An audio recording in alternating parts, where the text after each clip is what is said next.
Hello YouTubers, tonight I've decided to pull apart a Honda Mini 4-stroke whippersnipper engine. It's the overhead valve type. I've taken the cowlings and everything off at the moment, but I will strip it down to everything because I'm quite interested to see what's inside. I know there's not many videos or diagrams or anything on the internet that actually show what's inside these little engines, but I'm quite interested to know. I know that I've had the rocker cover off before, and the rockers are tiny and the push rods are all tiny. It's very, intricate little parts, so I think it would be quite interesting to pull the motor apart and see what's inside. It does run, but it's very smoky and very complaining, complains a lot. It does have compression, so I don't really know what the problem is, so I'll have a look at that anyway. So anyway, I'll just pull a bit more apart and then keep recording. Okay, so I've just pulled the head apart, and here's your inlet valve. It's pretty damn tiny when you think about it. Here's the exhaust valve. I think I've found the problem of why it run rough and smoked. If you can see there, it's got a hell of a lot of carbon, and the actual face of the valve is all pitted and worn and disgusting really.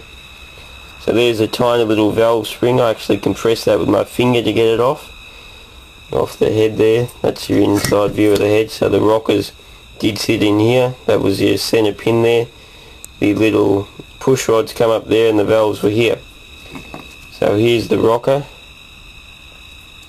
That's actually very, very small. It's only about an inch long.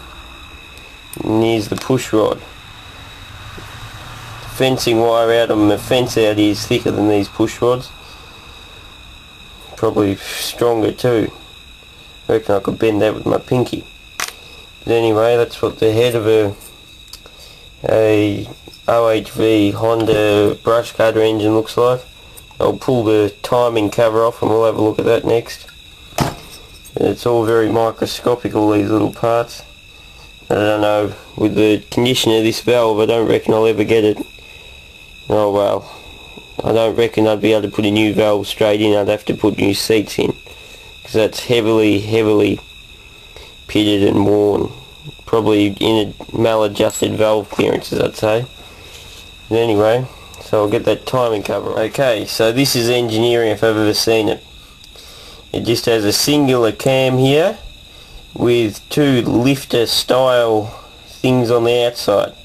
So what they do is, there's a push rod there that will go up to the head here. I've just reinstalled it for the purpose of the video.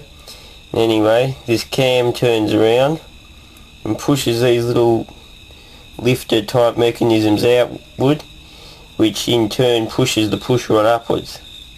So it's actually quite ingenious in how these work. The Japs are very smart in what they do.